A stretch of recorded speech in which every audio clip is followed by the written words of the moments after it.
Thanks, Frank. Hey, everyone.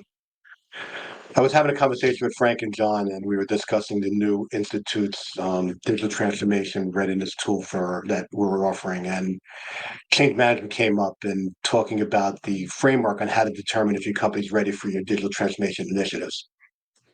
Change management, whether it involves technology change, organizational change, it's a subject that impacts every organization across the board, regardless of which technology you're in, which organization, what type of business you're in. If you spent any time reading the book, The Singularity is Near, discussing Singularity University, the range of change that technology impacts every business grows exponentially. Ray Kurzweil argues that the midst of exponential technology growth in the fields of AI, biotechnology, nanotechnology, robotics, it'll increase at an ever advancing rate. And the merge of human and machine technology will grow even faster. And we'll have a session with Leading Digital Era with Anna Ransley and Rita King again in December to talk about the merging of humans and AI and what applied imagination means, as Rita will come to us soon. So how do organizations innovate, stay competitive? Well, today's panel of what I think are experts are going to help us today talk about change management within organizations, organization change management, and give us some tools and tips on how we can stay competitive and lead in the era of rapid change and digital advancement. So with that said, while we might be experiencing some digital challenges here today, we're going to start with bringing a very long-time friend of mine, introduced us by one of our fellows, our fellow Wendy, is Stephanie Crevens. Stephanie is a very dear friend, host of her Hot Mess Hotline podcast, a trained coach, facilitator, and expert in HR consulting, business consulting. And if you haven't listened to a podcast, please do. It is literally fantastic and one of the main things I listen to whenever I'm in the car. She's collaborated with organizations from 5 to 50,000 employees in all sectors to create and implement strategic plans, create readiness assessments, and leadership development programs. Her coaching training is a solution-focused solution-focused methodology from Ericsson International. She's a member of the International Coaching Federation. She has a master's degree and has worked in small businesses, regional and national not-for-profits before starting her business in 2014. Stephanie, welcome. Hello, thanks for having me. Next, I'd like to introduce 𝗥𝗶𝗲𝗏. And Alex, in 2016, realized that his clients' needs need more than just a salesperson. He began the journey of building what will become ultimately Adler Advisors. Adler is, while it's a boutique consulting firm within Sandler Partners, Adler is a value-added broker. And Alex and I have been working together for almost 3.5 years now. They felt that companies could benefit from this single but reliable process, and they gain trust with companies by going vendor agnostic. They don't pick a product with the companies. They help companies find the best product for the company. They work with clients usually from the mid to large market and over $19 million in revenue. Welcome, Alex. I appreciate it, Rob. Thanks for having me. And good to see you, Stephanie, as well. You too. So I think we're still waiting on Rita a little bit. I'll introduce Rita, and everyone who knows her, Rita's our first repeat guest on the show. Rita is the Executive Vice President of Development for the Science House and the founder of 𝗥𝗶𝗄, which you already know, and she coined the phrase of applied imagination for us. She helps leaders with their organization close the gap between strategy and execution for better results with less stress. Within the last 12 years of experience in her role, she's worked with clients from out of the top 10 Forbes most admired companies across various industries and sectors. She's authored and presented and created multiple publications and meetings across on topics related to imagination age, a framework she developed to transition from the industrial era to intelligence era and think about AI as we all use often now applied imagination, not just artificial intelligence. Imagination is applied to relationships and creation of ourselves, and that she's passionate about empowering leaders and organizations to harness their imagination, creativity, and essential skills to thrive in a complex, uncertain world where soft skills can't be automated. And Rita will join us shortly here, and again in early December for our next show on AI. So as we wait for Rita, I was going to throw this question out to you guys, and we did have a great conversation prior, but if we could start with you, Stephanie, and then we'll follow up with Alex on this one. Can each of you describe to me what change management means to you in context of the digital era? Alex, you want to go first? You look like you're going to take that one first. I threw it out to you, Steph. It's all you. As my All business right, all partner, right, seems all like right. stuck in the dark. Yeah. So in my mind, the digital era is the change era. And we've been here for a while, but as all businesses become digital businesses and IT must be integrated into all facets of a business, like that's a non-negotiable. And some of you are like, well, duh, Stephanie, but that's not been the case for all industries for the past 10 and 20 years. Now all industries are getting themselves on board with the digital era. And the reality is that organizations don't change, people do. And so change management in the digital era to me is about getting your people to change their habits, to get them to adopt your new technology that you invest heavily in so that the company can actually leverage it.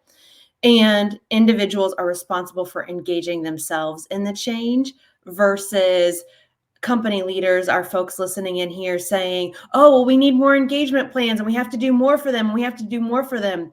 No, we need employees who know their relationship to change and know how to get themselves on board. That's a great answer, Important, Stephanie. people. Yeah, How about you, Alex?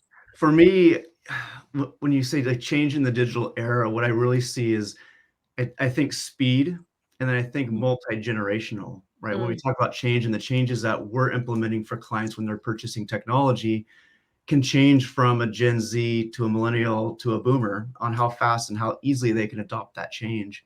I mean, we've seen it with work from home. We've seen it with Teams and Zoom. Some people want handsets, some people don't want handsets, but really that change is, the people and the process technology, which we all hear every day. But really I see the speed and I see it's the people and then what generation they're in and how that's going to affect the change and what you have to take into account before you start making big moves in the digital transformation side.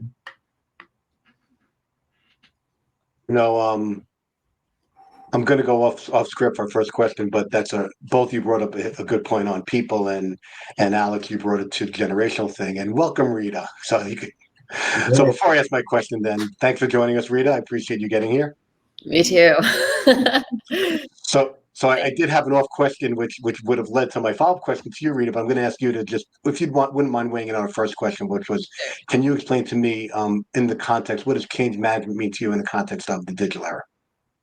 What does what mean? Sorry. Change management. Oh, change management. We're in the process of changing everything right now at the same time. And, I often say, if you think the last 5 years have been a lot of change, wait till the next 5, it's going to be whiplash inducing. And we're now, 15 years into that. So I think we need clear, critical thinking. And part of that change management is just accepting that everything's changing all the time. It's not a process that's going to end at some point, that we've made the change and now we're moving forward. It's a perpetual change now. And so we need to think clearly about what that means. So I had a follow-up question, and I don't know if you heard it, Rita. Stephanie and Alex both touched on the people part of it, but while I'm not, I want to just get their perspective on, this is the first time in history we have 5 generations in our workforce. And I do like that every time we've had these leading digital era sessions, we always try to leave people with tools and techniques that they could take away with here. Those, Alex, Stephanie, do you guys have, and Rita, I'd like to follow up with you on a Power Pass question on this component that they're going to bring together, but Alex, Stephanie, do you have any tools or tips that you can offer people on when you're making this change, especially with 5 generation workforce, how to communicate change more effectively within an organization? So Steph, you're nodding heavy. I'm going to go with you again first on that one. Yeah. So when we teach our leaders about what it means to communicate change in an organization, we teach them to think from the baby boomer to the Gen Z perspective. And really simply what that means is baby boomers expect the 7-page memo, all information in one place, one landing page that you keep on scrolling down and scrolling down and scrolling down. And that's helpful. And then our Gen Xers are a bit more flexible. As a Gen Xer, I'm a bit more flexible in how I get the information. Millennials and Gen Zs, then you got to work a marketing plan, just like any good marketer would do. You need repetition. You need multiple messages. You need to break it down into small bites. It doesn't mean that it's just soundbite culture with your change. What it means is that you have to focus on thinking about how can we fit this into a tweet? How can we fit it into a blog post? How can we fit it into a video? And then you touch on the different messages involved. And so results, process, people, what's not changing. And this is actually a framework I call 7x7x7. So 7 channels, 7 messages, rinse and repeat all of that 7 times. I like the theory. I like your most 7. That works, Stephanie. It does. Alex, how about you? That's where Our our COO keeps telling us it takes 7 times for someone to hear something before they actually like remember it. And I keep trying to remember that for my kids as well. I keep thinking that just one time they should just know it right away.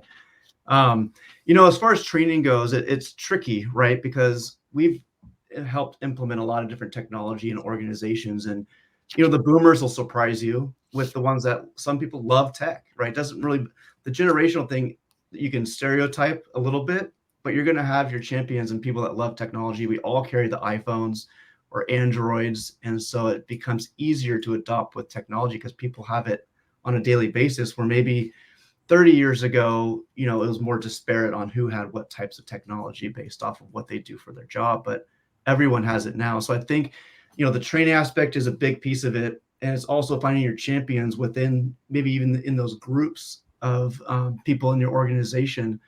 But, one of the things that I was going to put back to you, Rob, and, Rita and Stephanie, is just, how much do you see the generational piece playing out? And is one better at adopting to change than another, right? Like, are the younger Gen Zs and Gen X or millennials, are they more apt to change because they've had a cell phone in their hand since the day they were born? So is that change easier for them versus, Gen X, Y, and boomers and whatnot? Mm. Or how about Gen Alpha, who's born into the AI generation? And I'd like to talk about the differentiating disparity between generations, but to tie the communication component together, just if you could weigh in on, specifically though, how PowerPass plays the role in putting those teams together and what that might look like. Yeah, so Power Pairs is a method that I've created that is brings together my history as an investigative journalist, working with leadership teams, working at Science House, for the past 13 years with every kind of company you can imagine. And I realized that people have automatic responses to things. And so Power Pairs is a way to pause and think about how you tend to react to things most of the time, and then take a breath and get flexible about how you choose to respond in context to a specific shared goal that a team has. And so it cuts across many different kinds of issues and puts the goal first, and then everyone serves the goal. We're conditioned to perceive our workplaces in a hierarchical way. There's a lot of underlying issues in the way we work together. And so if we put the goal first and then get pragmatic about how we go after it, that process starts with really understanding what each of us are trying to get out of work. So this question that we were just discussing about generational divides, for example, like newer workers tend to, when it comes to AI, for example, boomers notoriously are more comfortable working with AI because they're used to giving orders. They treat AI like an assistant. Whereas newer workers are not used to managing anyone. So they treat AI more as an order. They take orders rather than giving orders. This is painting with a broad brushstroke here, right? Mm-hmm. But growing up with something doesn't mean you're more adept at using it. It might mean that you're more conditioned not to see how strange it is, right? In some ways. So there are benefits, pros and cons to having experience and having a beginner's mind. And so Power Pairs is intended to harness the energy of the team and where everyone's coming from at all different stages of their career. And it's a mindset that puts the goal first and then aligns that with each person's contribution so the team can function more effectively. So I like how you played that. I like, first of all, Rita, thanks for sharing the Power Pass and playing into Alex's question, which I think is great. Stephanie, you want to try that one on as well? the generational deficiency between them? Yeah, I would say, I mean, I love what Rita was saying. I was like, oh yeah, go, go. I think what I would add to that conversation is we have to recognize that as human beings, we all want to do something meaningful and purposeful and impactful through work. And so that to me is something that unifies all generations versus what makes us different. And one of the things that I think we saw played out during the pandemic, where some of our Gen Xers, baby boomers were more adept at change, is because they have more resilience, because they have more life experience, because they have more emotional fortitude. They've seen more stuff go down in the economy. They've ridden the waves and the cycles. And our Gen Zs and our millennials just didn't have that quite yet. In part because of their childhood, in part because of their age and maturity and experience in the workforce. And so when it comes to our generations more likely to change than others, I don't think it's generationally based. It's more individual personality based. We all have an innate relationship to change and a desire for speed for change. That's why some people go 100 miles an hour and some people go 5 miles an hour. When you as a leader announce a project, people are like, oh yes, and here's what we're going to do in 10 years. And then some people are like, oh, that's not even possible. That's related to our internal wiring, not our generational demographic, if you will. So I'll add those layers to it. And I like to never remind folks, because I'm a Gen Xer, baby boomers and Gen Xers created all the technology that millennials and Gen Zs use. We need more credit. Right. Well, that change is increasingly faster. So I think the rate of change we see in what we use technology for, if we use our imaginations, will be very, very different in the coming years. And I think I've been blessed spending so many years in many different industries, and higher ed taught me that you have to adjust quickly for this transformation that we go through, whether it's and everything. And actually, Rita said it on the last show we had with her, this is just the next step in our digital transformation evolution. So how important then is leadership in driving organizational change, particularly in the context of digital transformation? Alec, you want to go first on this one? Yeah, and I also want to, piggyback a little bit more on what Stephanie was saying, because I think it's the personalities, right? We're talking about generations here at the beginning, but then you just peeled another layer of the onion back. It's like, well, is it really just personality at that point? Because we've done strength finders and all the other ones in our organization to figure out like who fits where, how the personality plays into it. And it comes down to leadership, right? If you're trying to lead a team and you don't know the personalities of your team and have an understanding on the resistance to change, or maybe someone wants too much change and is always looking to, make things new and change things around, which can affect the whole team. It can affect the whole organization. Rita, I'm sure with your power pairs, you see this all the time with how to manage personalities as a leader. How would you say that fits in? I think I do think it comes down to personalities, which are also dynamic too, right? People are different in relation to different people, different in relation to different contexts. So ultimately, I think whether you're a person, and I think what all you're saying is right? Whether you're a person who's just ready for change, right? Sometimes it's too much. It's not the right thing. It's overkill. And being resistant to change, it can be just as bad. So both extremes in general, any extremes are equally bad. So I like to encourage people to do small experiments and see what works and go in the direction of the energy. There's no shame in trying something. And I think large companies have a real problem with that because they want to roll things out. I mean, it's a scale issue. When you have, tens of thousands or hundreds of thousands of employees, you have to think that way. And that's part of the reason it's so hard to steer those ships back the other way. On the other hand, if you have, a company that's small, trying stuff, at a certain point, something has to stick and you have to see it through. So it's really about, I think, balancing instinct with rational logic.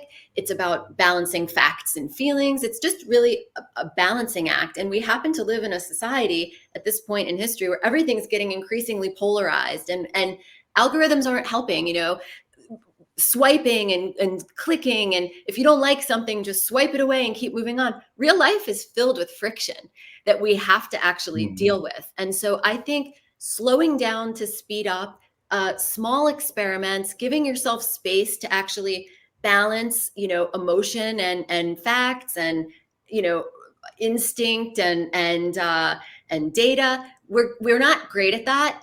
And we tend to over glamorize people's personalities. Like someone is the blank, they're the logical one. Someone is the passionate one. We all have to get a little bit better at balance, I think. And I think that's our best bet right now.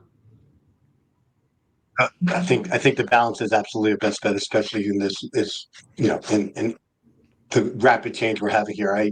Ricardo just made a great comment there, and I'm going to hijack my last question I put out there, though. The power of listening, and as leaders, we sometimes don't always grow up in an industry where maybe my leader didn't listen to me. It's become a very important part of what I do is listen to everybody around me, and that's how you have that learning mindset. So from getting back to leadership in the context of digital transformation through an organizational change perspective, if you're not listening to what's happening around you, or at least being silent to hear, how do you propose that leadership component impacts the organizational change through digital transformation? So, Stephanie, Reed, I'm sorry, I wouldn't start with you at all in any of these. You want to go first on this one?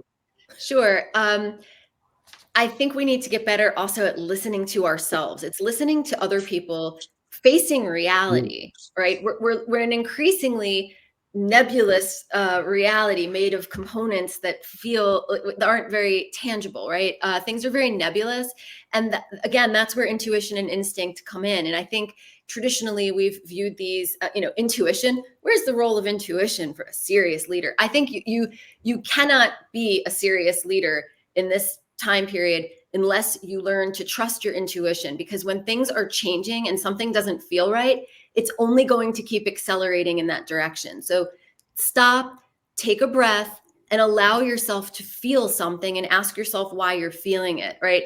This is not something we are traditionally good at in a workplace, right? Where's the role for feelings in a workplace? Because we get that sense inside us that something is not quite aligning. And then we overwork. We have all these people doing all this work to try to compensate for the fact that we're not headed in the right direction. So how do we course correct, continually course correct? Takes courage, takes constant effort, takes constant listening. And it also is like panning for gold. That's the image I like to use, because when you're panning for gold, you get a lot of rocks in your basket, right? You got to throw them back out and look for the gold. And it's the same with listening. It doesn't mean that everything everyone says is wise or important, but it means you have to learn to find the gold in the collective of what everyone's saying. And in my experience, leaders tend to minimize the gold. Like, oh, it's not statistically significant. Only 3 people said it. Yeah, but they're right. And if you were really paying attention, you'd know they were right, even if they were a minority of beliefs in that case. Mm-hmm. Takes one person to impact the change, and I like that comment, Reed. I'm going to add it to my leadership moment for the end of the year follow up for everyone, because I'm trying to put this leadership moment gift at the end of the year. But trusting your intuition and leveraging that is an absolute certainty for every leader. Stephanie, how about you?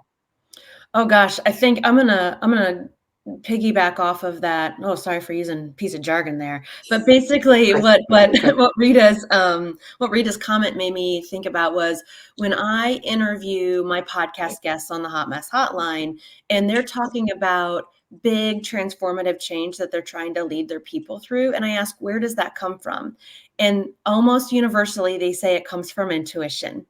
I may not be able to tell you exactly why or what or how, but I feel in my gut and my heart that this is the right direction to go. And there's a really great change management book by the former CEO of Schwab, who led their digital transformation in, I want to say, like the 90s, where Schwab really became a powerhouse of digital training and online service and those pieces. And one of his quotes that stands out to me reflects all of this too. He's like, you're never going to know all of the answers as you go through these changes. And what leaders are faced with is this tension between this certainty, this internal knowing of this is where we have to go to be successful in 10 years. Maybe the data maybe I don't have all the data to show you. Maybe I don't have all the logic. Maybe I don't have the tried and true business case.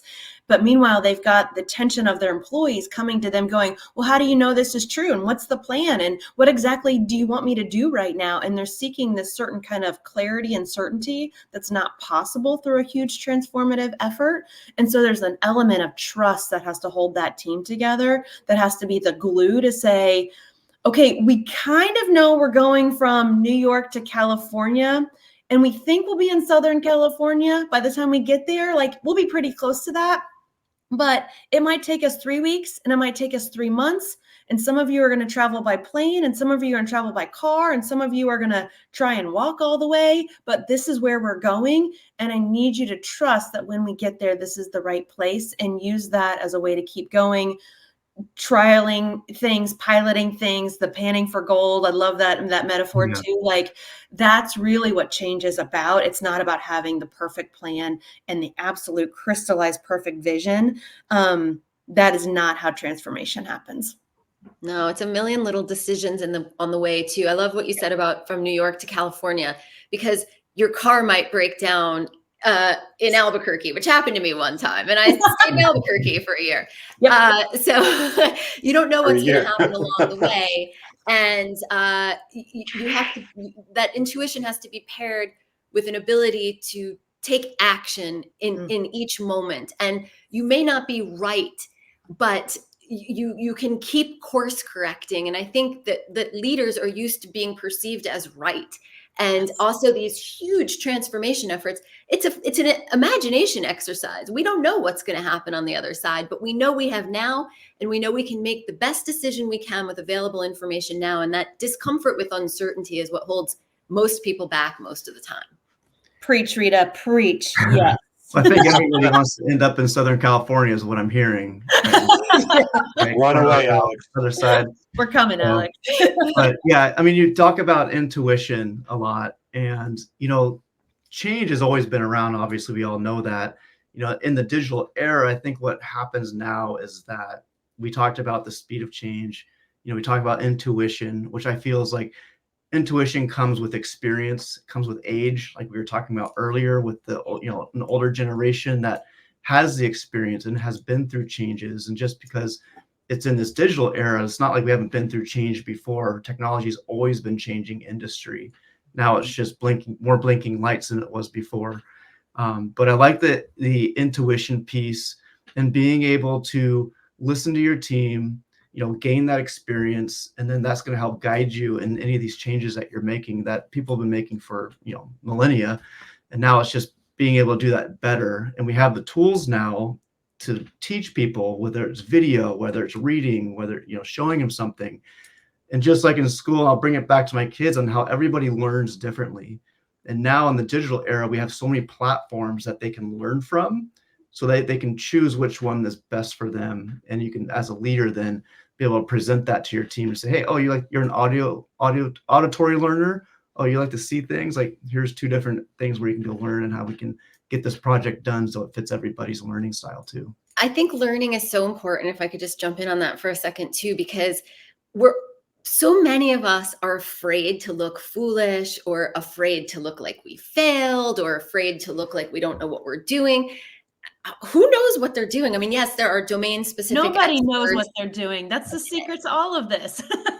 Right. So really, I think the key also is to adopt a learning mindset that all of us are supporting each other as we learn constantly. And we can try ambitious things, and there's going to be high points and low points in that process, but we're going to learn something, and we keep moving forward. And that's what creativity, pragmatic creativity is.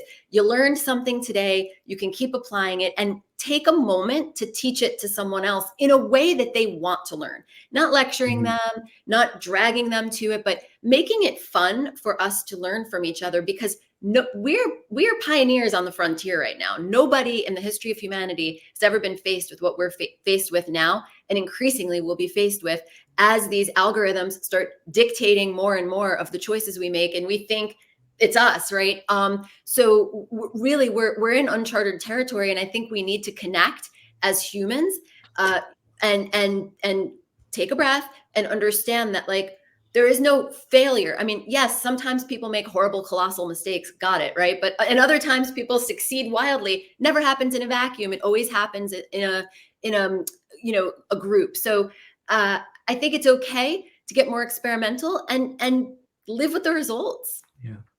You I've know, always thought that those mistakes are, I've always coined them as opportunities for greatness. It gives us an opportunity to admit we made a mistake and grow from them. And there are, as we go through these things, there, and the three of you as consultants and providing opportunities to other companies come across some mistakes that these organizations make. Is there anything that you've seen or types of mistakes you've seen organizations make where they've done mistakes and you could learn from them so people listen here and if we could be in the chat, I've seen some great things pop up by 𝗥𝗶𝗄𝗃 and 𝗤𝘂, but what kind of mistakes have you guys seen organizations make through these transformational journeys that we can give them our learning mindset to get ahead of them going forward as this biggest digital transformation we've ever seen, we're about to embark? Alex, you want to start with that one? yeah, I've got a lot of examples, right? We've done lots of implementations, helped with all the different types of technology, and where I see where things break down, well, a couple of things. I'll just say, one is just expectations. We're talking about technology here. Like things are going to go wrong. Carriers are not going to port a number the right way, or something's going to break along the way because we're just dealing with technology. I mean, Rita, getting your camera to work for this podcast, right, is like, who knew that this would ever happen, right? We've all been there. So just managing managing expectations is key, right? And the longer you've been in IT or in this change, you come to expect it. And then I say the second biggest piece that we see is not bringing in the other business units. So we work a lot with the IT department. When they do these transformations, like say it's a phone system, like in a silo, and they're not bringing in people from other departments to help and get the information they need, that's where things break down, because then they start throwing their arms up in the air saying, we don't know this new system. It's, and they get some backlash for it. So a lot of that's just bringing in other business units. Don't make decisions in a silo and make it a group effort. Great comment by 𝗥𝗶𝗄𝗃 here, though. And IT is not in it alone. We're doing it together. So it's a business transformation using technology as a disruptor. But Stephanie, how about you? Have you seen any opportunities for greatness from organizations that you could share with us here, or ways to overcome them? Yes, same as Alex, lots of opportunities for greatness. That's why we're there. I would say the biggest one that I see is, and we're in the people business, right? The people of change, learning and development, getting people to engage themselves. A lot of the top level leaders will put out one massive communication to the entire organization and expect everyone to engage and onboard themselves to whatever that change is or know what the process is. And there's two things wrong with that. The first is, if anyone's heard of the innovation adoption curve, right? You have everyone from your your innovators to your early majority who are the first to get themselves on board, to the laggards who will probably never get themselves on board.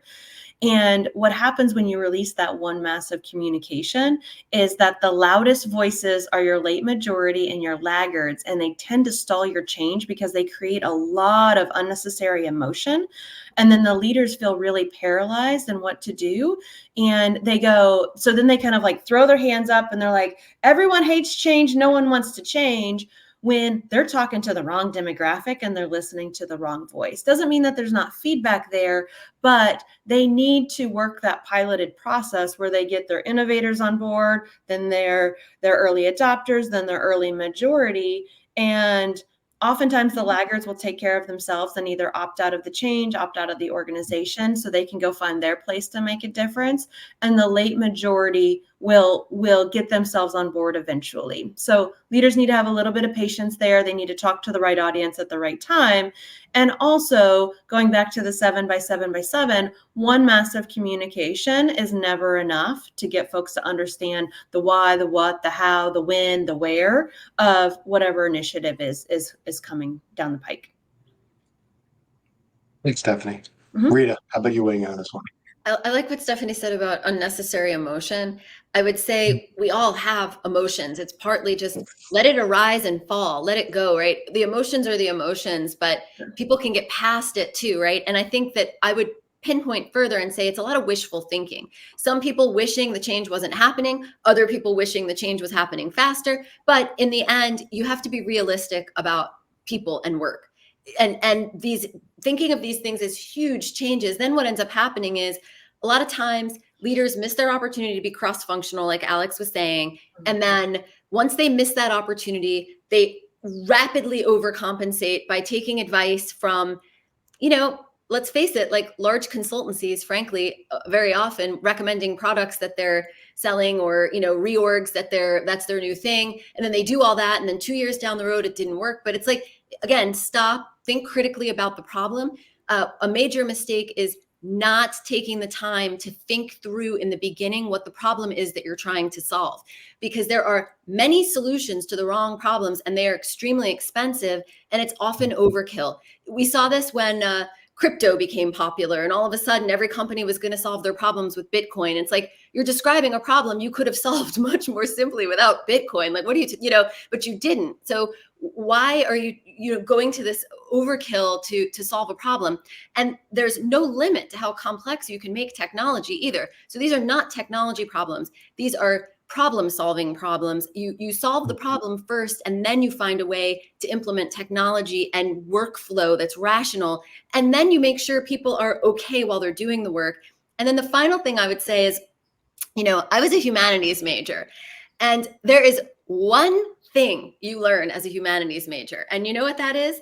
It's the fatal human flaw. Do any of you know what the fatal human flaw is? Because if I ask this question in an auditorium full of humanities majors, everyone would answer in tandem. Do you know what it is? There's a bunch of technology people, so no. It's hubris, right? It's hubris. So we tend to be like overly optimistic or have hubris, and we're just humans trying our best, and we're entrusted with the leadership of companies that have a huge impact on society. And that is a very serious responsibility that requires critical thinking.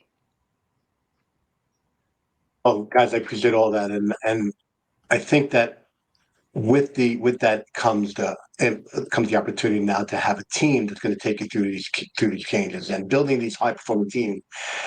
Most of my career has been all about large disruptive changes, partnering with the business to make sure that we're driving business drivers to implement technology to help those businesses breach their challenges and their goals. And I'm going to throw two questions at you because I think they relate together. But I'd like to know how can you build high-performing team, especially with all the significant changes going to happen that are resilient to constant change. And if there are organizational methodologies or frameworks that you can apply to those that help you build those, it'd be great to at least let some of our audience know, because this does go to YouTube after, and people use this as a framework I hope to learn from. But Rita, Stephanie, Alex, anything you do to build a high-performing team, remember that constant change is what's important to us, that is going to be happening over and over again. People get frustrated. That's why I created Power Pairs. It's the emergent. I consider Power Pairs the emergent characteristic of my entire career. Everything I've ever learned working with teams, everything I've ever learned working with organizations of all sizes, and it's really just about pragmatic forward motion and stopping and thinking and taking a step that makes sense in context. And I would also push back on the word disruptive. I think we're all going to be disruptive all the time. Well, we've really disrupted ourselves into a chaotic state. And I think at this point, our goal should be trying to constantly course correct in real time so that we have some semblance of stability again. And I think we can do that with a clear assessment of the actual problems, and then taking measured experimental approach in the most pragmatic way to moving forward as a team, knowing that we're all just learning and being honest about mistakes in real time so they don't escalate. So it sounds like a little bit where you have this framework in mind, but let's not make it so rigid where you can't go outside and use those critical thinking skills that you just talked about to make it work for this specific project, and not get honed in on just, we have to follow this framework to the T, dot the I's and cross the T's and whatnot, right? Yeah. I'd be curious to hear from you, Stephanie, because I know you have a lot of experience in this. Yeah, our go-to is, and oftentimes when folks come to us, they say, we have an accountability problem. That's why we can't be high performing. That's why we can't achieve our goals or our plan or whatever that is. And I believe in Patrick Lencioni's model of the 5 behaviors of a cohesive team, and it starts with trust. And so if anyone's read the book, The Speed of Trust by one of the Covey's, I forget right now. I think one of the Stephen Covey's. There's like 4 of all of them. But the speed of trust, it's old school, but it's as relevant today as ever. And so any opportunity as a leader that you have to build and create and strengthen trust on your team, you are going to be able to drive change faster. And I had the privilege, and I bring this to you all, I had the privilege of being in an audience of the former CEO of Juniper Networks. He was there from like the late 90s into the 2000s when all of those services were condensing into one. And when he took over as CEO, Juniper was one of 20. When he left, they were one of 6 in the industry for their internet backbone services. And you IT folks, you know the official name of that. You guys know Juniper Networks. But he said the reason that we succeeded is because we developed trust at every step, and the speed of trust greased the wheels for when people made mistakes. It wasn't you're a terrible human being and you're going to tank the business. It's, ooh, thanks for trying that. Let's see what we can learn and do next from it. And he was convinced that the reason his company grew was because they had trust that enabled mistakes to not be seen as mistakes. Thanks, Steph. So Alex, as you work with your organizations, do you see how they put together their teams and which are most resilient to constant change? That's a good question. We see a lot of different companies with a lot of different personalities, right? And the ones that we see that affect change the most effectively are the ones like, I think Michael posted it, right? It's exceptional leaders, the ones that have the experience. And it's not just experience too, but I think it builds into all the things that, Rita and Stephanie talked about. It's the trust, right? It's that critical thinking, that hubris to where, that leader can affect the change most effectively by using those toolboxes, those tools in the toolbox. But we really see it's all over the board on where we see organizations, that do it the best. And typically it's the ones that have more resources. Unfortunately, we work with a lot of mid-market companies that don't have the resources of a big enough team to handle a lot of these implementations that they're converting over. And so with that, the IT department's getting stressed. They're getting, they have 6 people where it should be 8 people, right? They're pushing them to 120%. And we can understand why on the business front financially, but the ones that have the resources and that they can then get the right people, those are the ones that seem to be the ones that can affect change the most effectively and get through and cross the finish line, quicker and, on time. Mm-hmm. Well, you guys have been talking about it's the people, and it comes down to that. And Michael's comment was, spot on. It takes a great leader to manage great people, and Michael is one of those great leaders. He's just a better human than he is a leader. And Michael's the CIO of Girl Scouts out of Philadelphia. But this was an interesting question that popped up here. Will AI become members of teams, and what implications might that have? And I'm going to throw that over to you, Rita, because we've talked about the impact of AI with people and the convergence of them both. But can you start there, Rita? Yeah, it's a great question. And I think it's one of the most important questions we have to really answer for ourselves right now. AI, I view AI not only as artificial intelligence, but also applied imagination. Applying imagination to thinking critically about problems. But AI as artificial intelligence absolutely is a team member now. How we think of what a team member is changing, right? It's workflow. And I believe right now we perceive AI as something that helps us do our jobs the way we've always done our jobs. Rapidly, what's going to happen is these technologies are going to enable us to find better ways to work. And I think that's going to create more creative generalists or utility players who can play a role in a process. And I think that's something that companies and leaders really need to take seriously, because right now you hire a full-time employee, they have a job description. I think increasingly there will be a large number, and this is part of my mission, is to help companies think this way about utility players and creative generalists, people who can fill a role in a process, because the processes themselves are going to be rationalized differently by AI. So right now, I think, yes, AI is increasingly seen as a team member or a direct report or however you want to think about that. It's different in different contexts. But I think pretty quickly, we're going to be organized differently as a result of processes being rationalized by AI. Yeah, we see Rita, I think AI. you will hit on that. Sorry, go on, Alex. Yeah, no, I was just going to jump in. You know, Rita, we've talked about this as well, right? So what Mhm. happens when AI takes over, right?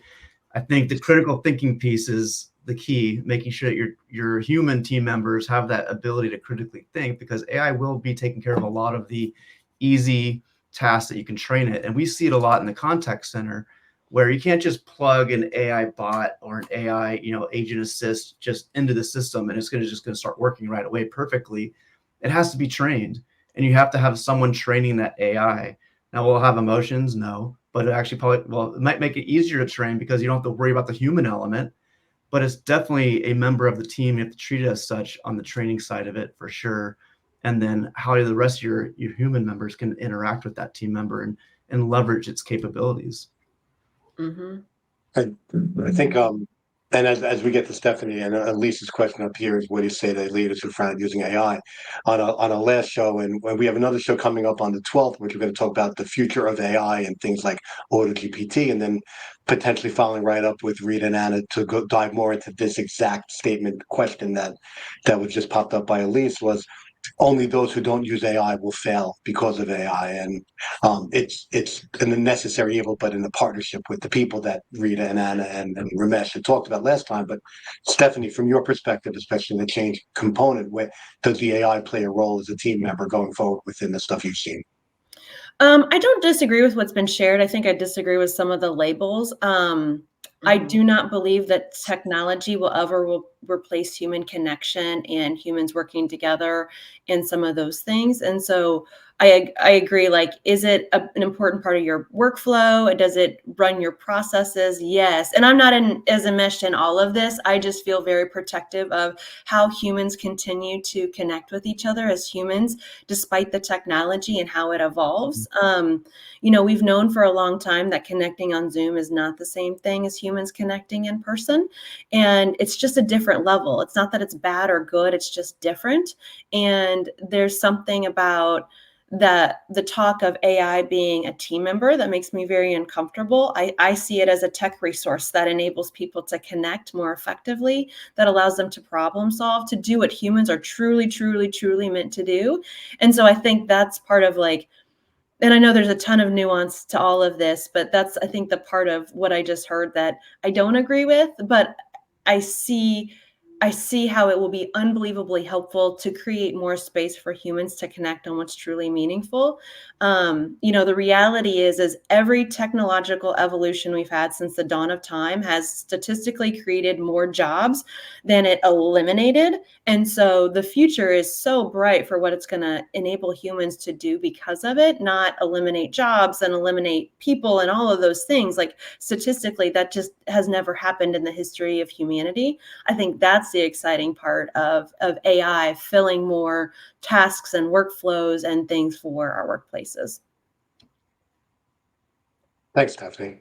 And I agree with that perspective. I mean, the only thing I've ever said that made Rita cringe was AGI, and we're not going to discuss artificial general intelligence today. It's not part of our conversation. But with that, we're coming to the end of our show, and we did spend a lot of time together, the five of us, and we have a bunch of closing questions that, thankfully for these guys, we won't have time to answer them all. What I'm going to ask everybody that listens to is, I'm going to read all three of our final questions. I'm going to ask the third one I want you guys to address last, but please follow these three on LinkedIn. Please attend their, listen to their podcast, sign up for partnering with Adler Advisors, or go sign up for the Science House and Power Pads or model meetings, because these three questions are fantastic. I'm going to post these on LinkedIn, and hopefully the three of them come back and answer them. One was, what piece of advice would you give to leaders navigating change? The next one would be, are there any books, courses, or resources you can recommend for wanting to learn more about how organizations can be adopted for change? But the one I want to leave you guys with, if we can go through these, is a little step into what the future might look like, especially with AI, is what do you think the next big challenge or opportunity in leading organizational change is? So, Rita, can you take off that one first?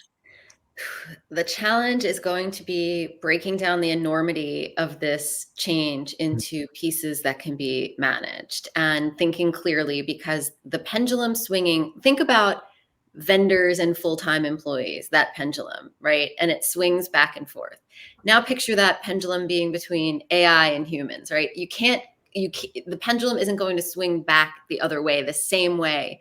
And so we need to be very careful about making sure that we understand what business we're in, how we align the human beings and the technology that enables us to deliver what we create to our customers, why we're doing it. I mean, these are hard questions that tend to often be behind a smoke screen. And I think overwork and busyness and all of these other things that we see plaguing the workplace are smoke screens for what I perceive to often be a lack of clear thinking about the problem space to begin with.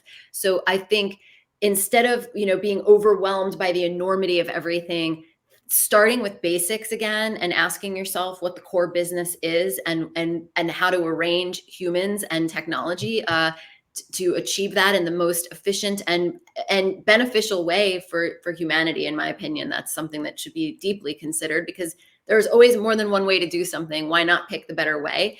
And that's going to be the challenge, breaking down the enormity of everything into manageable pieces and thinking clearly about why you're doing this to begin with. Yeah. Rita, Stephanie? Oh, sorry, Alex. Well, I was just going to jump right in, right on the tails of Rita, but go ahead. You mentioned humans, right? And I was going to say the same thing in this sense that it's always going to be people, right? They're going to be the top of the change, and the challenges are going to affect change and cause challenges and change. The technology is always going to be changing. We have AI coming in, and it's the buzzword of the day, like Bitcoin was, a year ago, 3 years ago, and whatnot. And people have fear, they have concerns, and they have emotions. And I think being able to understand that as a leader and pouring into that and focusing on how do you manage your people most effectively to be able to, when the challenges come, to be able to get through that change. And I think that's really where the focus needs to be. Technology is always going to be there. It's always going to be moving fast, but it's how do we do that with our people and making sure that we understand them and listen to them. Yeah, thank you, Alex. Stephanie? Yeah. So first off, I just want to say thank you all for this. I've learned so much today. So I think I would summarize the greatest change management challenge that we have coming up is the exact premise of our conversation today is there's always going to be the next thing. And as leaders, I do believe it's our responsibility, your responsibility to put your organization in a proactive place versus a reactive place where you get to decide the rate of change that your organization adopts versus the world is coming at us and we have to do this, and we have to do this, and we have to do AI, and we have to have Bitcoin ready, and we have to have digital transformation, and it had to all be done last week. Like, there's a pacing that our organizations need, and you as the leader get to decide the pacing versus the world throwing the next thing at you, or the vendor saying you have to have this because they're selling it and because it's the next new thing. I would just challenge everyone to dictate the pace of change as it makes sense, because as Rita alluded or said, like, decide on the problem you're solving for, not the solution you want to buy. So before we close, that was a great wrap up, because the level of stress and anxiety that comes with this rate of change is overwhelming for many people. And the constant I hear from the three of you is there's always going to be something else, and take it in stride and break it down into bite-sizable pieces and deal with the fear, and you can move forward collectively. And I think that's the best advice we can give anyone, because there is an overwhelming amount of information. The rate of change is insurmountable if you don't deal with it properly. So before we close, Alex, where can people find you if they want to get back in touch with you? You can find us on LinkedIn, Alex McBratney's. Pretty. There aren't many McBratneys out there. And then the other place would be our website, adleradvisors.com would be great. Thank you, Robert. Stephanie, how about you? Yeah, thank you. Yeah, same with the name Stephanie Crevens, man. I think there's only one of me. I'm married into this crazy Latvian group, and so I got this last name. So LinkedIn, look me up. Would love to connect with you. And if you are, you like the cut of my jib and what I've shared today, the hotmesshotline.com is where you can hear more through the podcast. And the only person that speaks faster than me in this world. So welcome, Stephanie. And Rita, where can we find you? On LinkedIn is the best place to get me, or Science House, and powerpairs.com. So thank you all for doing this. Yesterday we had actually James from the Science House on digital dialogue. Today we had Rita and Leading Digital Era. We'll have these guys back because we only got to 1/4 of our questions. So thank you all for this. I appreciate everybody's time. Change management, really big opportunity to discuss organizational change, technology change, where things go in the future, but really driving it down to what's the human element of all this, and humanizing change is the most important thing. If you want to be a leader in this day, in this era, without understanding your people and how to manage them, there is not going to be any change that ever happens. And I thank you guys for helping take us through that journey. I appreciate you every day, and I'm happy that you're part of my life. So thank you, and thanks everybody for watching. And I look forward to our next chat, and I'll see everybody soon. Thank you. Stick around, guys. Thank you, Robert. Thank you. Thanks for joining Leading in the Digital Era, hosted by Robert Field. Look for more Leading in the Digital Era, presented by the Institute for Digital Transformation, coming to a LinkedIn Live session soon. Can't join Robert for the live session? You can catch the replay anytime on our YouTube channel.